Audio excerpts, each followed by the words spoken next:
There's also research from Georgia Institute of Technology which found that listening to emotional music during memory recollection can alter the emotional tone of these memories. So the participants who listen to positive or negative music while recalling neutral stories infuse those stories with corresponding emotional elements. We are basically becoming judgmental and giving title to our memories.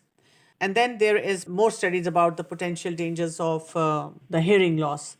There were also studies, you will find them online, which say that there is effect on animal, effect on plants, where there are plants and you play hard rock, so plants growth is affected and they also deviate away from the sound of the music. And people are also affected in their body, emotions, and mind. Otologists say that youngsters are going deaf by blasting their ears with electronic pop music.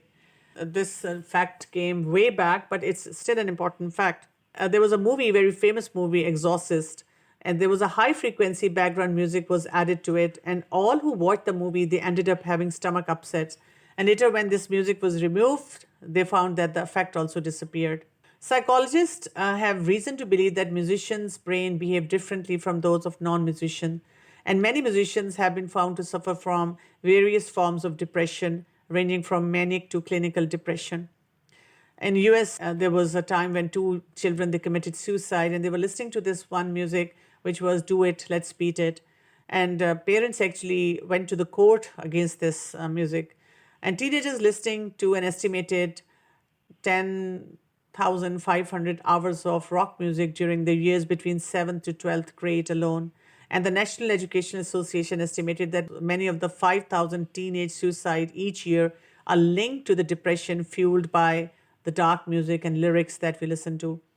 Very famously, we know the in the Michael Jackson album "Dangerous" has a picture of a man on it by the name of Alistair Crowley, and this man is the one who wrote Satanic Bible and later made a Satanic church.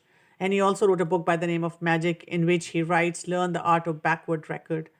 So, backtracking is the form of inserting hidden messages into the track, which can only be consciously heard when it played backward. And they're not always put on purpose, but the subconscious mind is going to pick up all those messages and start acting. And you can find a lot of those backtrack messages, and all these messages are talking about Satan, he's the God, or it's talking about taking your life, all the anti Islamic messages which are put up over there. So, in this subliminal messages, it's 1/5 of a second is enough, and the seed will be planted in your mind and is going to control you, control your desires, control your negative emotion, and it is going to badly start affecting you. And then there are a lot of psychological reasons as well. The reason why people listen to music. The studies have been done on 300 young people, trying to see how do they manage. So they have seen that they try to do it for positive mood management. So it's like form of an escape. You escape temporarily, but your problem never gets dissolved. It's like a diversion that you use. It has been shown that people feel very lonely after listening to the music. Then interpersonal relationship, they also start getting affected. Your personal identity is also affected, and how you view the world also is impactful. We find out that the rock star David Crosby said, "I figured the only thing to do was to swipe the kids. I still think it is the only thing to do." By saying that, I'm not talking about kidnapping, I'm just talking about changing their value system. One may wonder how it is possible for someone to change all the value system of someone else, to change everything that a person grew up believing in, values that were instilled in them throughout their lifetime. Well, you will soon understand how this is possible. The root behind all this is backmasking and backtracking. So even though people who are involved in the music industry, they do understand the impacts of it, and parents they see it. They have been giving the Islamic ideology to their children, and ultimately they find them suffering. Sometimes people say that, okay, we will stop listening to music because the songs, the wording is bad or vulgar, or if it is backtracked, it has subliminal messages. What about instrumental? But we find out that the terminologies which are used in Islam, that is ma'azif, that is mizaf or azaf, that indicates the sound instrument that has been played. So it is equally a problematic area for any one of us. It's a musical instrument and the sound that is accompanying it. So all forms of musical instrument, because again, sometimes people say, oh, they only had the duff. The rest of the string instruments or percussion instruments or combination or synthesizer or electronic gadgets or wind instrument, they might be allowed, but all forms of instruments are not allowed. So, what do we do now living in those times? How do we handle the situation? There comes the next verse where we say, وَالَّذِينَ لَا يَشْهَدُونَ الزُّورَ وَإِذَا مَرُّوا بِاللَّغْوِ مَرُّوا كِرَامًا. And they who do not bear the witness to what is false, and when they pass by what is vain, they pass by in a noble manner. Subhanallah. This is like so beautiful. As I told you at the very beginning, there is constant influx of music. This is something that you cannot avoid. Like, even if you're not listening to music, you would know the top 10 songs going around in your college, university, in your family weddings, or going to marketplaces. They will be played all over. You open the TV screen, or even you are trying to do some constructive work on your YouTube channel, the songs will keep popping up in front of you, or there'll be reels and there'll be shorts related to that. So, what do? The formula that has been given over here is what is a marru bil, when you have to pass by something which is love, which is vain, which is music, which is giving you sick mentality, which is making you compromise on your deen. What do? Marru kirama. You pass by it in a very noble manner. You just simply ignore it. You simply don't mindfully start listening to it or start investing in it. You just pass by it in a very dignified manner. So that means you do not basically invest in it. Now, let's be very practical and have a balanced approach that Quran and Hadith give us. There are certain exceptions to in which we find out that some sort of music had been played, and this we call halal music. And when we talk about this halal music, the thing is that based on that, we cannot justify any form of music. So singing was allowed by Prophet ﷺ on some occasions like Eid, like weddings, like battlefield situation to motivate soldiers. But what were the conditions associated with that music? Number one, the no instruments were played except duff.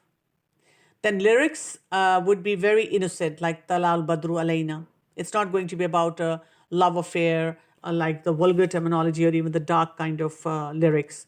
Then women's voice, it was not reaching the non-mahrams. These are like the important aspects to understand and define. Just imagine for a minute that there are no rings, that's the duff. It resembles the tambourine with the skin drawn tight on one side of the wooden frame, except that it is to be devoid of rattles. And the size, shape, and form, it can vary. So that is what we use. People ask me, okay, so in those times, probably they had duff. Can we use dholki now? No, we cannot. Why? Because it sufficiently satisfied the need for enjoyment and entertainment, and there is moderate rhythm in it, but at the same time, we don't get heavily indulged in it. You know, the more pleasurable something is, like dholki is going to be more pleasurable, so you'll be singing for hours and hours. And with the duff, you will sing for a while in moderation, do something as we have been told, and then just get done. Another question is, what about dancing? Now, dancing to musical instruments is prohibited. But sometimes, when I was young, there was Ludi, or you will go to some places, they have some traditional dance where men and women are totally segregated, and it is only on the duff, or they are just singing some lyrics, very naive kind of lyrics, and they're properly dressed up. They are just moving in simple, natural rhythm. So that, yes, can be done sometimes when, depending upon the occasion that is. So the conclusion is, what do we get out of this music? Nothing. Our actual problems are never resolved. So even if we are not happy or we need entertainment, so we need to move towards those halal entertainment modes where it adds on to our purpose of life. So anything that would help us in dunya, no, it's not helping us. In the hereafter, no, it's not helping us. It is actually not beneficial for us in any way. Basically, what music does is it weakens our faith, it brings in immorality, adultery, rebellion, even homosexuality, and anti religious sentiments. There is another verse in Surah Anfal, verse number 35, that is also very important, especially in current times. وَمَا كَانَ صَلَاتُهُمْ عِنْدَ الْبَيْتِ إِلَّا مُكَاءً وَتَصْدِيًّا فَذُوقُوا الْعَذَابَ بِمَا كُنْتُمْ تَكْفُرُونَ. And their prayer before the house is nothing but whistling and clapping of hands. Taste then the chastisement for your disbelief. Listening to this verse, understanding this verse, what comes to your mind? Whistling and clapping of the hands. That is what we see in the Qawwali nights now. That is done in the name of deen. Like people in a very pious manner say, yeah, in the wedding, we don't do Naach Gana, but Qawwali night hai. So in that Qawwali night, what are we doing? It is again the musical form of thing that we are enjoying, and that is not acceptable in Islam. Qawwali, Naat, Urs, Mazar, even Nasheed sometime, if they are heavily loaded with music, they are not acceptable. So we need to understand that if the instruments have been used, sometimes people use vocals which are done in a very nice, decent manner. If they're trying to imitate the sound of the music, then it's again not right. But very soft humming or stuff like that, it is allowed. But the wording has to be right. It shouldn't be against sunnah. There should be no shirk in it. There should be very sound akida based. Again, we have to see that there is no evidence of Qawwali and Naat and Urs and Mazars in the time of the Prophet sallallahu alaihi wasallam. So we need to be very careful. And basically, what do we find out? Like in Surah Rad, verse number 28, Allah subhanahu wa ta'ala says, Allazina amanu wa tatma'innu qulubuhum bizikrillah. Allah bizikrillahi tatma'innul qulub. That believers, what they do is, they get peace and serenity in their hearts by doing zikr of Allah, by remembering Allah. And indeed, zikr of Allah makes your heart peaceful. And that is what brings us towards the right entertainment as well. Abdullah bin Masud Raziranhu reported that Messenger of Allah sallallahu alaihi wasallam said, whenever a person recites one letter from the book of Allah, one good deed is recorded for him. One good deed is equal to 10 good deeds, is the like of it. I do not say that Alif Lam Mim is a letter, but Alif is a letter, Lam is a letter, and Mim is a letter. Subhanallah. So what you're doing is, when you are using your voice, using your focus for the recitation of Quran, you can do some healthy poetry, or you can have some healthy nasheed. So that is going to bring in a lot of benefit for you. I have heard that music is haram, but it's everywhere. In stores, on social media, even in educational content sometimes. How can I protect my heart and stay strong, avoiding it when it feels unavoidable? I know music is a test for me. I truly want to leave it for the sake of Allah, but sometimes I feel an emptiness or restlessness that makes me turn back to it. How can I fill the void with something that brings lasting peace and keep me from returning to music? I gave up music, was doing well for months, but I keep falling back into it. Even after staying away for a long time, I sin, I cry, ask for forgiveness, and then eventually fall into it again. How can I stop once for all? Actually, what happens is that our brain has a reward center, and this reward center craves for some healthy entertainment, okay, some dopamine. And usually, what we're doing is we try to keep our personality very dry. When we are practicing Islam, we become very dry individuals. Whereas the reality is that Islam is there to enrich us, make us into positive human beings, interact with the society, improve our relationship, and constantly release healthy amount of dopamine so that our reward center stays healthy as well and feels enriched. And when we are not doing the halal entertainment, and halal entertainment would not be some sort of a party. Halal entertainment is you wake up for Fajr time, you feel accomplished. Then you sit down with your family members, you laugh, you enjoy, you share.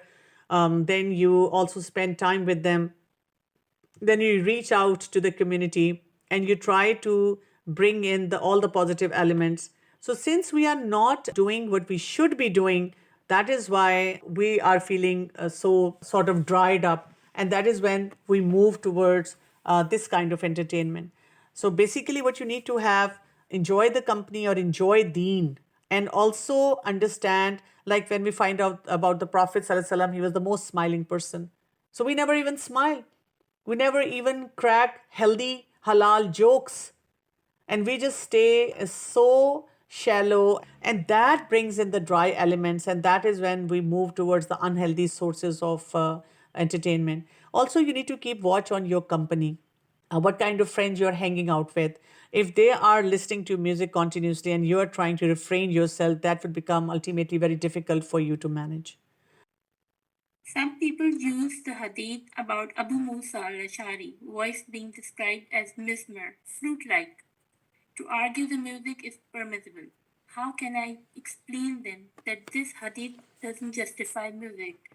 But when I went to search, it does sound like what they were saying.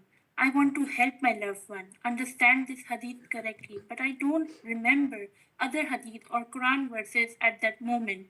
How can I guide them kindly and effectively? Basically, what you need to do is that whenever you feel that people around you are into any form of wrong practice and you want to guide them, and they're also bringing in some of their narratives, and it is becoming exhaustive effort for you to be defensive and try to explain things, the best thing is you refer them to some scholars, and best thing is you refer them to some authentic sources rather than exhausting yourself, because it will become very difficult for you as a student to explain things to them. And also make a lot of dua for them, and also tell them that yes, there might be some narrations of the Prophet ﷺ or saying of some of the companions which might sound like that there is some leverage in it to listen to some form of music.